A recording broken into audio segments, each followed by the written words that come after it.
and welcome to the 26th Leadership Levers lecture by Suhel Seth. And before we begin, let me have the pleasure of introducing today's guest of honor, that is Suhel Seth. I'm sure those of you, before coming here, you must have searched his profile and you must have seen he's a very elaborate Wikipedia page. But just for the recall, let me have the pleasure of introducing him formally. He's a multifaceted thought leader and a globe-trotting Indian, and he has endeared himself to various companies, several senior executives, NGOs, and trade bodies, etc., through his amazing work and thought leadership. And he's currently the founder and managing partner of his own consulting firm called Council Age India. He's also columnist, actor, keynote speaker, and a philanthropist. He currently serves as the chairman of marketing committees of CII and FICCI. He also is also on the experts committee of Indian Railways Board. He's a regular columnist for some of the finest publications in the world, including Financial Times, Hindustan Times, The Telegraph, and Indian Express. He has written 4 books, including all famous and the most quoted book called Kaliga to Calcutta that he co-authored with Kushan Singh and R.K. Lakshman. And he acted in several English plays and also quite a few Bollywood films. He sits on the International Board of Royal Academy of Dramatic Arts, and he acted in films like Ek Din Achanak, Zindagi Na Milega Dubar, and Guzarish, etc. And he sits on the board of Max Foundation that works to provide cancer treatment to people across the globe. And he's the most invited keynote speaker on various themes, especially on marketing, branding, advertising, as far as Indian scenario is concerned. And we would have the pleasure of listening to him on a very, very provocative topic called is how to build a global Indian brand. And I'm sure his perspectives, global perspectives and thought leadership is going to help us build our own brands, your own respective brands, I would say. And we would have the pleasure of articulating his very, very powerful insights thereon. Thank you. And absolutely great pleasure hosting you, Suhel, for this show. Thank you so much, Nagendra, and thank you for having me. It's always a pleasure to be involved with things that the Times Group and Economic Times doesn't. This is going to be no exception. Absolutely great.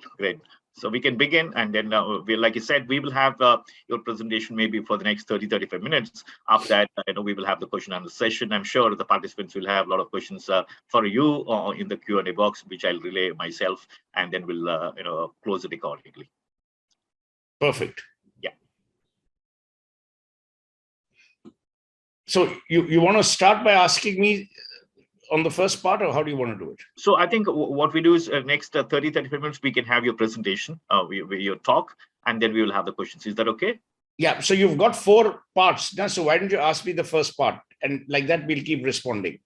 Sure. Okay. Fair enough. Absolutely. Makes sense. I think the first question that we want, of course, along with this, I think I'm sure we're going to have a lot of questions from the participants, which we'll talk about later. But let me start with these questions first. I think in the last 75 years, especially since independence, you have seen yourself. I think the way the Indian brands have been built, right from the so-called "quote-unquote" license Raj and the liberalized world, Indian liberalized world. So, from your perspective, Suhel, what would be your take on the way Indian companies have gone about building their own brands within India and also trying to build a global brand? There's no such thing as a global brand. So that's the biggest myth. Okay. Everyone thinks Coca-Cola is a global brand, but if you ask people in different markets, in different regions, it is their brand. It is a brand that they own, they warm up to, they appreciate, they empathize with, and they engage with. The concept of a global brand in a globalized world should have existed. But brands are about benefits. Benefits are about engagement. Engagement is about need analysis. Need analysis is about insights. Insights is what you garner and glean from the consumer segments that you wish to appropriate. I've always believed that India, for years, lagged, to my mind, in the way we approached branding and marketing. We almost, for almost 20, 30, 40 years, had a salesman mentality when we approached marketing. Sales is tactical, marketing is always strategic. So that's the essential difference. Number one. Number two, marketing is long-term. It is not immediate. It's not a quick fix ATM kind of situation. I have seen over the years, Indian companies have adopted practices that are uniquely Indian, but can play anywhere in a globalized world. And let me give you examples. When the Tatas bought Land Rover, JLR, and at that point in time, Ratan Tata believed, and rightly so, because that particular brand was bought from Ford, which couldn't manage the brand at all. What did we do? What did the Tatas do? The Tatas created a brand out of JLR, which already existed. Everyone knew about Jaguar, everyone knew about Range Rover, but you completely changed, overhauled the organization, you overhauled the product mix, you overhauled the benefit basket, and then you created a product which worked everywhere. Is the product the same in China as it is in India? No. What Coca-Cola does in India is far different from what it does in Malaysia. Coca-Cola took a decision many, many years ago, and I was on the board at that time, a decision that we also need local flavors. We need the ampanna. We need the skanjavi. We need all these things because this is what people warm up to. This is a country which falls in love every season with mangoes. So there was no point not having a drink with mangoes in it. Now, you might turn around and say, but Coca-Cola is a global company, which brings me to the argument that I began my talk with. There is no such thing as a global brand. Okay. It is a brand that travels globally. So let's make that distinction. And a lot of marketing people and the so-called experts easily fall for that trap. Oh, we are a global brand. You can never be a global brand. A Haldiram mix will be different from what it is in India, as it should be what it is in America, if it also wants to appeal to the non-Indian American consumer, who may not want excessive spices, who may not want excessive flavoring. It will be far different if they were to ever market in France, for instance. We have seen that brands that Indians have produced over the last 20 years have been brands that are globally competitive, that are global travelers. And let me give you examples. I sit on the board of Reliance Brands, and full disclosure, what we are doing with toys, with the whole Made in India campaign of toys, we are making toys which are made in India. But these are toys that every child can play with, irrespective of nationality. So would you say we are building a global brand? No. We are building a brand that is globally competitive, that is globally appreciated, that is globally engaging, and that is globally acceptable. So appreciation, engaging, acceptability are very important fundamental pillars of brands that can travel globally. My genuine belief is that if you see what we've done in the case of Reliance with Jio, what did Jio do? It made voice free. Why? Because there was a consumer insight that this is India, which is the biggest country, which is the biggest market of missed calls in the world. You and I give a missed call to our driver or to someone else, and that person calls you back or appears with a car. Bharatiya Janata Party, which is India's political ruling party, but which is also the world's largest political party, you, Nagendra, can become a member of the Bharatiya Janata Party by giving a missed call. That says it. That says a lot. Absolutely. So why did Reliance and Mukesh Ambani take the decision that you will make voice free? Because people were not using voice. People were using data. So you created a pipeline which was data enriched, which was data fulfilling, and then created that brand. Look at what Domino's did in India. Do you get a Keema pizza anywhere in the world? You don't. Do you have Jain pizza outlets? You don't. Now, would you say that Domino's is not a global brand because it serves a Jain pizza here, but not in Leningrad? No. So brands must appeal and must understand and be empathetic to consumer needs of the markets they serve and the consumers they aspire to get. Absolutely. If in either case there is a disconnect, then we have a problem. And then you can't call Houston, if you know what I mean. Yeah. So I think the whole issue of understanding this entire dynamic is, how do you approach branding? Branding essentially is about creating an ecosystem of affection, of empathy and engagement. When was the last time you actually bought a brand that you hate? Never. When was the last time you chose a brand you love and you continue to use it even if there were innovations and newer offerings? So brand loyalty is a great test of brand success. Brand stickiness is a great testament of brand success. And to my mind, both these are very important elements in understanding how branding and marketing can play and will continue to play a pivotal role in allowing brands to travel across geographies. Many years ago in the early 90s, the managing partner of McKinsey in Japan, Kenichi Ohme, wrote this brilliant book called A Borderless World. A borderless world essentially is anathema to geographical boundaries. So you can't say that brands have to be global. No, brands have to travel freely. Brands must be allowed to exist in markets that you and I never imagined. Right. Today, the maximum number of PhDs in Sanskrit are outside the borders of India. So would you say Sanskrit is an Indian concept? I don't know.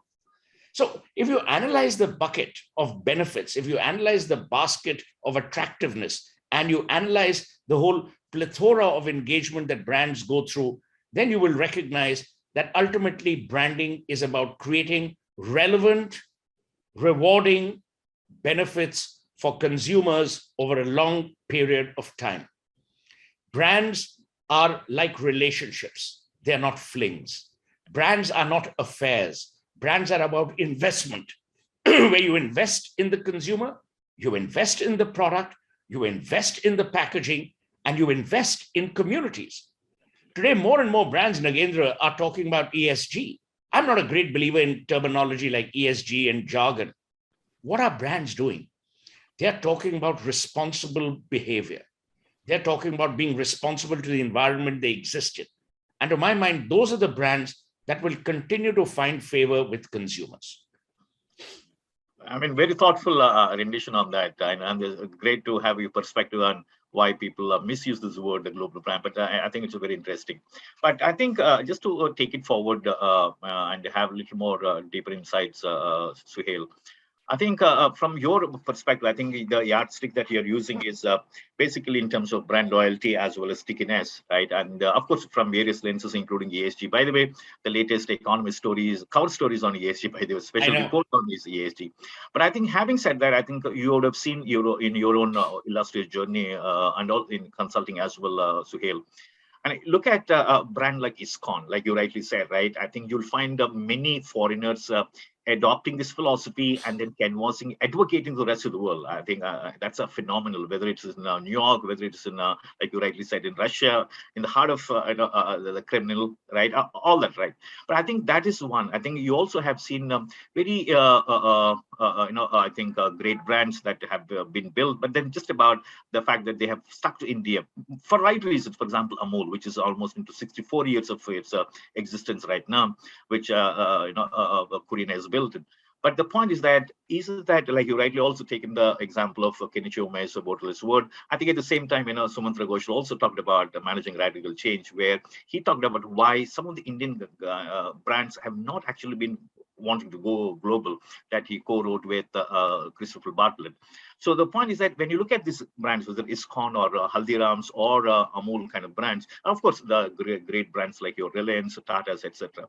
But is it that they have built, geared themselves to serve the Indian psyche or Indian consumer, but they're not making an equal attempt to understand the global audience, and therefore serve the like you rightly said, the customizing the palette for, or let's say the product offering for respective markets. I think it's an excellent question. So let me take it one by one.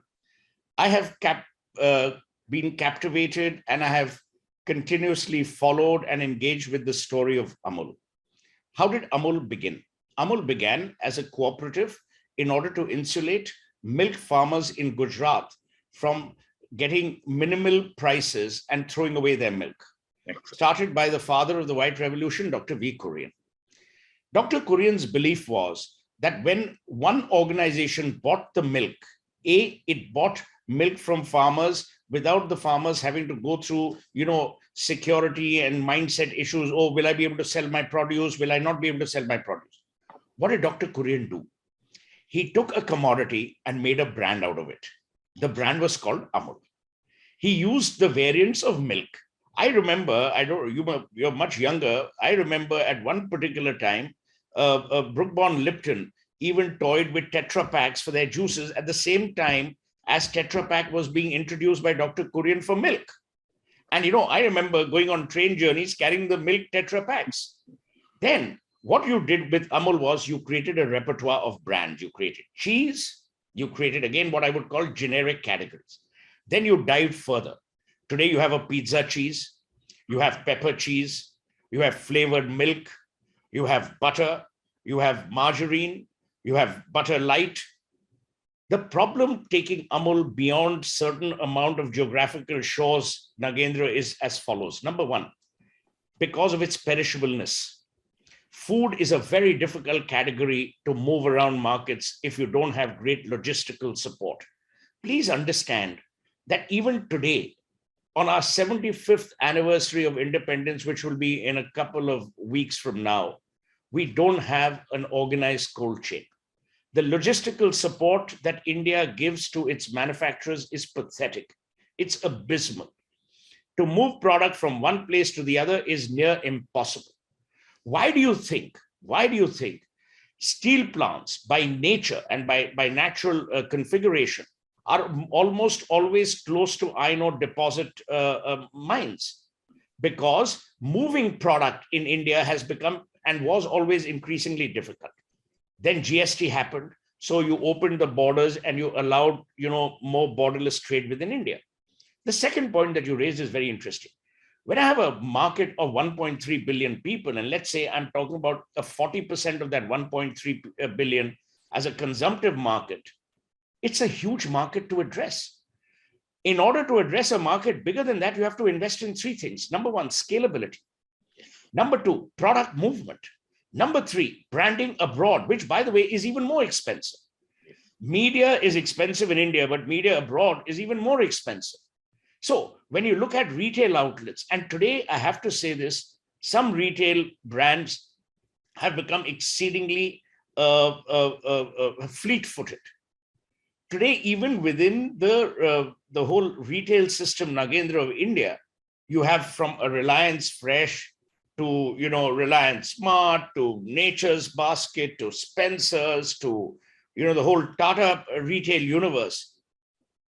More and more people are going out. So the market capacity for scalability and enhancement has not been invested in by local players because they're still coming to terms with the existing market size that they must serve.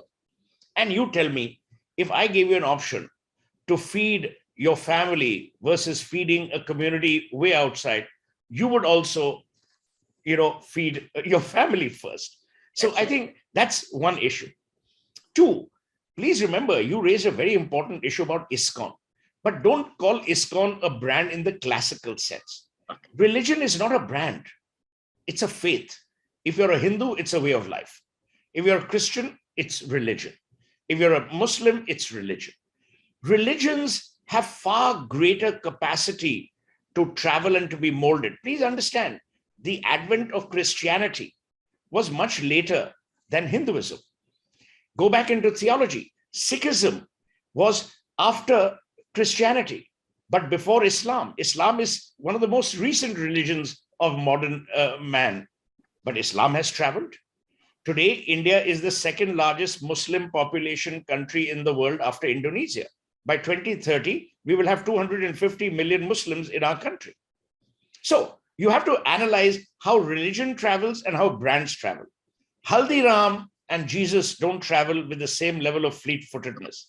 One is internal, the other is consumed. That's the essential difference. Absolutely. I mean, very interesting perspectives again. But I think I'm, with your permission, I'm going back to the one that we started with. I think let me just put it in a different perspective. One is that if you look at the global brand rankings that come out every year after year, Suhel, right? For example, it's Interbrand that does, right? I think if you look at it, I remember, Howard Schultz, when he wrote that book, Pour Your Heart Into It, he gave a beautiful example of how, what made him to, start this company and then want to evolve this one very quickly into a global, with your permission, quote unquote, global brand. And he said that I'm not in a coffee business serving people, but I'm in the people business happening to serve coffee. Okay. That was Howard Schultz. Yeah, And exactly. that was Howard Schultz, the founder of Starbucks. So nobody would have imagined that at one point of time, a company which is serving cup of coffees, right, is going to become one of the fastest, ranked global brand in the Business Week Interbrand rankings. So that's one perspective.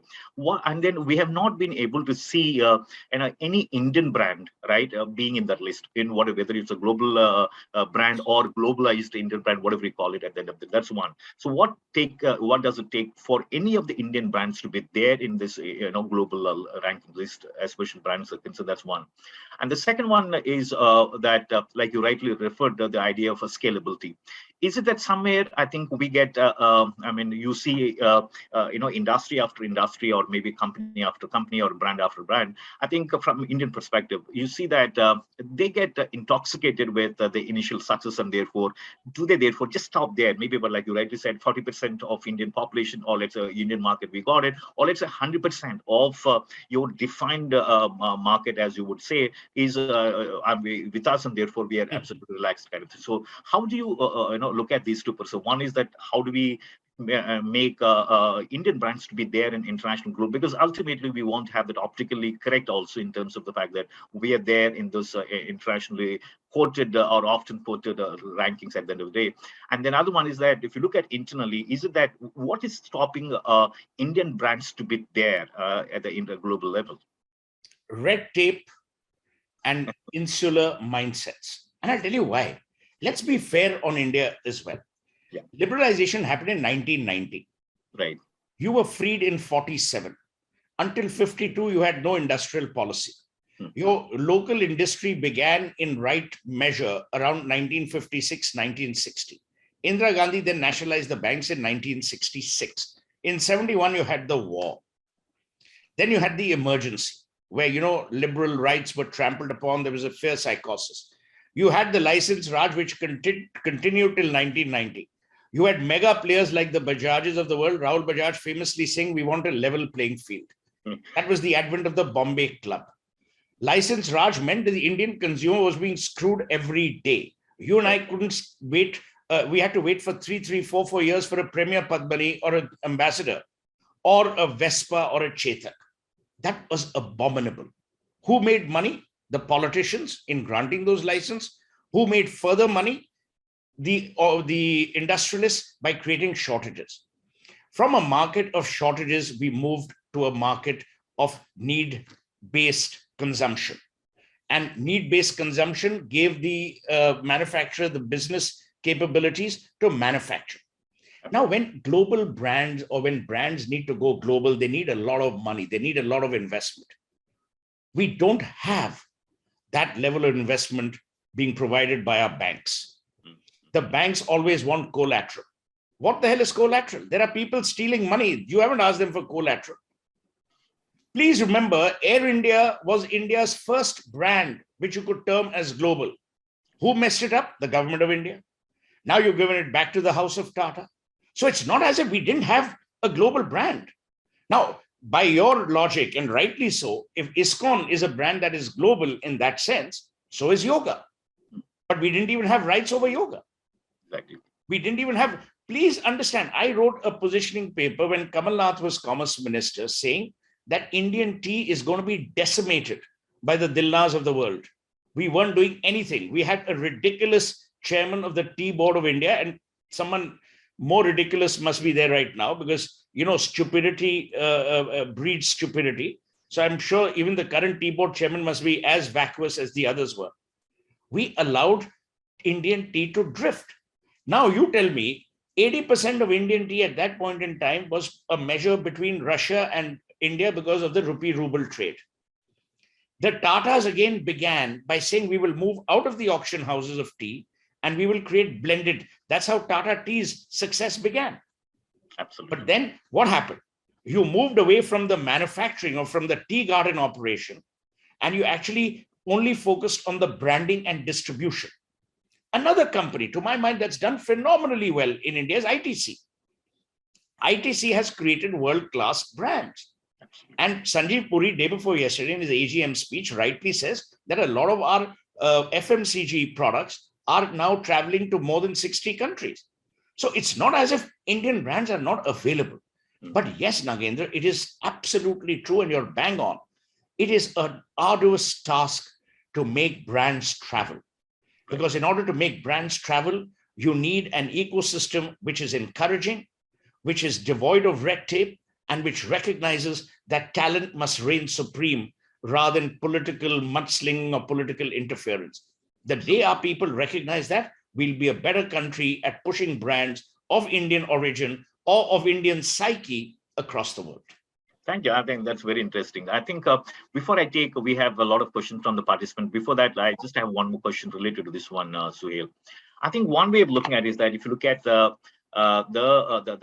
globalizing part of the branding spectrum as such, I think there are two ways of looking at it. One is that when a lot of foreign companies show interest in Indian brands, in gobbling up some of the Indian brands, maybe through the M&A, whatever we call it. And the second one is when Indian companies are going and acquiring global brands. I think the first thing that we have seen, very heartening is when Ratan Tata has gone ahead and acquired, first of all, the earlier avatar of what you call, 8 o'clock coffee, 8 o'clock Exactly. coffee, then the joint venture with Starbucks. Starbucks. Now, you raised the issue of Starbucks. Let me give you an insight because I was involved in that. Starbucks in India is producing Starbucks coffee with Tata coffee beans. Exactly. So there's a little bit of India in every sip you take of Starbucks. Now, would you say Starbucks is an international company? I would say it's a brand that has traveled across the world. Indianized. But in its DNA in India, it's as Indian as it is. Absolutely, absolutely. No, I think well said. So therefore, one of the things is that when Ratan Tata is gone ahead and acquired the earlier 1997-98 part of it, the Daewoo Steel part of it. Then he has acquired the international, the UK company, right? The Core Steel. I mean, you look at and of course your JLR acquisitions, etc. So the whole lot of things that he has acquired in India as well. But I think one is that, and you keep seeing the same narrative being done in IT industries, where whether it's Infosys or Wipro, they acquired in the global companies, right? Rest of the world, not just in US based, but in the rest of the world as well. That's one. Other one is when the foreign companies also start acquiring Indian companies in some way or the other, right? So therefore, there's a two-way movement happening because somebody's putting a huge premium on these brands, and that's how they want to acquire and to make them part of their stable. So therefore, how do you see this in the cross-border acquisition in building? I think it's a great question. So the lessons I've seen at close quarters, both at Mahindra, which acquired SsangYong from Korea, and the lessons that I've seen with the Tatas having acquired JLR. You have to be cognizant of three things: culture, consumer, and community, in that order. Yeah. You cannot change organizational culture, Nagendra, because that organizational culture is specific to the organization in the cultural domain that it operates in. You cannot implant and transplant. This is not taking a great 180-year-old banyan tree and transplanting it to some other fertile soil, because there's a lot to go with it. And I have to say, not because I'm, with Mr. Tata or whatever, you should see the kind of cultural freedom, cultural respect that was given and continues to be given to the folks at JLR, to the folks earlier at Nat Steel before it was sold in Singapore, to T-Side, to Chorus. That's what needs to be done. Absolutely. Because without respect, you will never be able to get the support both of consumer and community, because they are part of that cultural mix. So if I disrespect the cultural mix, I'm disrespecting you. I'm disrespecting the community. Absolutely. And that, to my mind, is very, very critical. Great. So I think we have quite a few questions from participants, Suhail, and with your permission, let me take. And this is the question from Mr. Kaushik Vora, and his question is, good evening, Mr. Seth. How to build the robust brand amidst ever-evolving environment? How in digital and social media era, brands are going to strive?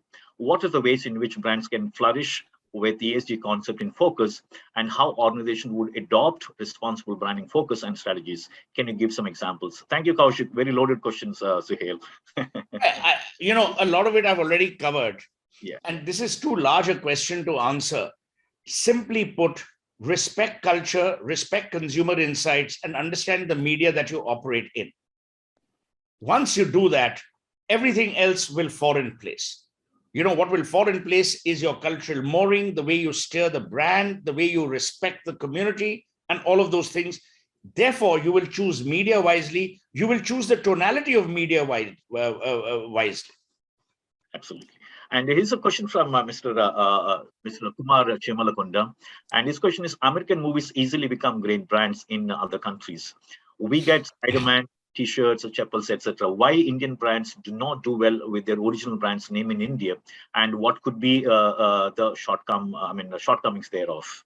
There, I totally agree. And I don't know why we don't do it. But our stars are more famous than any of the branding universe. July 26, which is Tuesday, Mick Jagger turns 80. Rolling Stones has been performing since 1962. They've got a massive, massive fan base, which they continue to sustain. I don't know why our people don't do it, but that's a question you should ask people like Karan Johar once they're finished making, very intelligent series like Coffee with Karan. Absolutely. And this is a question from Mr. Santu Sadhukan, and his question is, how do you see the branding in hospitality industry, right? As it is very sensitive market and can't force the consumer to consume it. So I think this is the question from, I think, related to hospital industry. No, hospitality, not hospital. I think he's talking about hospital, but of course you can look at. So hospital, so both have worked very well for India. Yeah. Today, almost 40% of large Indian hospital formats have what we call medical tourism. And medical tourism is flowing in. Obviously, during the pandemic, there was a dip, but that's flowing in because there's a lot of respect both for our clinical talent as well as for our nursing ability. More and more nursing schools have been set up in India to feed markets overseas, including the United States. So I don't see that becoming a problem. I will also layer hospitality. Look at brands like the Taj, respected the world over, loved the world over. Would you say it's a global brand? No, it's an Indian brand nestling beautifully on Fifth Avenue, or beautifully in Copley Square, or beautifully at Buckingham Gate. So I don't know how I would call it a global brand, but I would say it's a great brand that allows people to experience the affinity, the affection, and the adroitness of Indian hospitality, no matter where they are. Absolutely. This is a question from Mr. Pavan, and his question is, how increasing raw material prices in competitive market, and how should a brand stand against local and upcoming players with deep pockets? Thank you, Pavan. That, Pavan, is non sequitur, my friend. They come with deep pockets, you'll have to fight them. Going to government and going with a begging bowl and say, oh, please put anti-dumping, please put this, please put that. I'll tell you why. Ultimately, I am the consumer.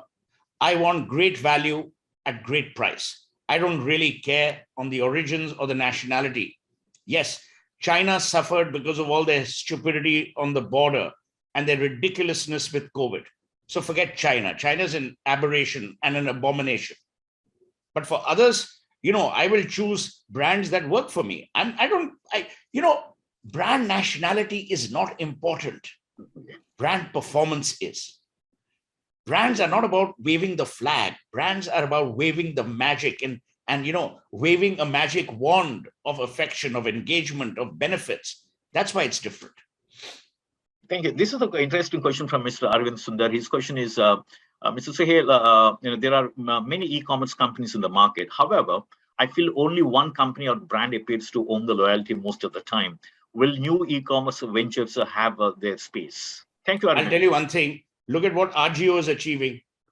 Ajio from Reliance is giving a run for their money to everyone. Flipkart is not doing too badly. Now, again, you might say, but ownership is the same. Who cares about ownership? Ownership is a transient, transitional, legal framework issue. It's about how these brands behave. Would you say Amazon is un-Indian? I don't know. In their behavior, of course, they are. In violating certain norms, they may be. But, I don't think we need to worry about that. Absolutely. And here's a question from Mr. Abhishek Ghosh, Suhel, and his question is, I'm from medical device industry, as hearing aids. We normally do not do mass promotion on medical devices. It mainly controlled by doctors or clinicians where a patient blindly believes what a doctor or clinician suggests. How can this trend be changed to a consumer-oriented choice to purchasing a hearing aid than blindly believing what a doctor or a clinical suggests? Should medical devices like hearing aids be promoted to the mass, or should they be only a clinical choice? Thank I you, think they Abhishek. should be promoted to the mass. The doctor is not hard of hearing. I am. I have an issue. So promote it both ways. There's no exclusion or promotion. Right. If I can't hear or have an issue and I need a hearing aid, I must be told that you have the best hearing aid in the market. Look at what they do abroad. They promote hearing aids and they promote them vigorously. They promote them for athleisure. They promote them for at home. They promote them for people who are old and need hearing aids. So it's a different kind of situation. Absolutely. And here's a question from Mr. Ajit Singh. His question is, if brand is not a nationality, then why Japanese only use the brand of Japan origin, like Innova car? And he's requesting if you can share your insights on that. Coca-Cola, Japan is the second largest market for Coca-Cola. So there's nothing Japanese about it. Japan earlier was very clannish and still is. But it's a myth to believe that Japan only promotes their own. Jaguar Land Rover sales are pretty high in Japan. So to my mind, it's a misnomer. Look at Apple. Apple performs admirably well in Japan. So would you say that I can't remember any Japanese which has done as well as, let's say, an Apple or any Japanese computer electronic brand? So those are myths. And for that, I will direct you to one book which was written many, many, many years ago by Michael Porter called Competitive Advantage of Nations. Absolutely. And here's a question from Mr. Pratik, who is saying that recently Niti Aayog released a study which shows that India spends only about 0.65% of its GDP on R&D. Do you think this is true for branding as well? I think it's a great question. Indians have an aversion to investing in research. Even he used the word spending. Research is about investment. Exactly. I've always said research and relationship are intertwined. Both need investment. Absolutely. If I don't know, let's say if I, want to woo a woman and I don't do enough research to find out what she likes, what she doesn't like, how will I invest in a relationship? How will I even have a relationship? Absolutely. So please remember, replace the word spend with invest and you'll be fine. Great. So here is a question from Mr. Amol Nigam. His question is, sir, please elaborate about a B2B brand where exposure to community and end consumer is very low. And what are the aspects likely for these brands to create a brand, establish and create a brand recall across, he's asking about maybe like a food business. No, forget food is not B2B. Food is B2C. But look at businesses like Shell. Look at businesses like Exxon. Look at businesses like GE. For years, GE ran a campaign directed at you and me. Yeah. But their consumer were governments, large organizations, railways, infrastructure companies. Why did they attract you and me? Because they wanted to create an ecosystem of responsibility. When they talked about GE engines and aircraft, they talked about safety. They talked about technology. Sometimes you advertise in order to placate, to please, and to create a bridge of loyalty and affection between your own consumer groups and your internal audiences. Absolutely. Look at what Shell did with responsibility and climate change. So, there are enough examples across the world to tell us that these things have happened. Now, this is a question from Mr. Pranjal Gupta, and his question is, good evening, Mr. Seth. Any comment of global brand is a myth has completely shaken and put the concept upside down. Thanks for giving absolute clarity to this concept. I assume brand association starts with fair, which becomes sticky, and a brand loyalty with the passage of time. Transparency, sincerity, and customer respect is important to build a brand, in my view. And this starts with value systems. What additional initiatives or changes you think need to be made in India to build a foundation in addition to infrastructure for brand India? Thank you, Pranjal. Responsibility, ethics, and accountability. That's it. If you take care of these three things, you're home and dry. Absolutely. Very short. Very interesting. So this question is from Mr. Madhur Puri. His question is, so what is the future of Amazon in India, as it's directly proportionate to warehousing industry in India? I think it's great. Because please remember, Who would have imagined that a bookseller would also sell you from flour to flowers, from books to literally bazookas? I mean, who imagined? Right. And what are their businesses in? So Right. I've always believed that Domino's is not in the pizza business. It's in the delivery business. 30 minutes. You remember the line. So it's about creating pipelines. So, you never know. And, I'm not a kind of person who's a soothsayer. I never get involved or get tricked into predictions, because if you're wrong, 100 people will then call you, oh, but you said this, you said this. I look at situations which I know of, and I look at situations in the here and now. All I predict is the trajectory and growth of a brand, and I don't think Amazon will disappear in a hurry. Thanks. I think with your permission, maybe I'll take 3 more questions if that's okay with Sure. you. Right.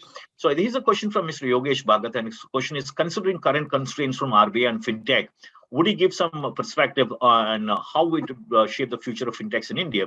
What Indian fintech would Indian fintech startups partnering with global banks, etc.? Thank you, Yogesh.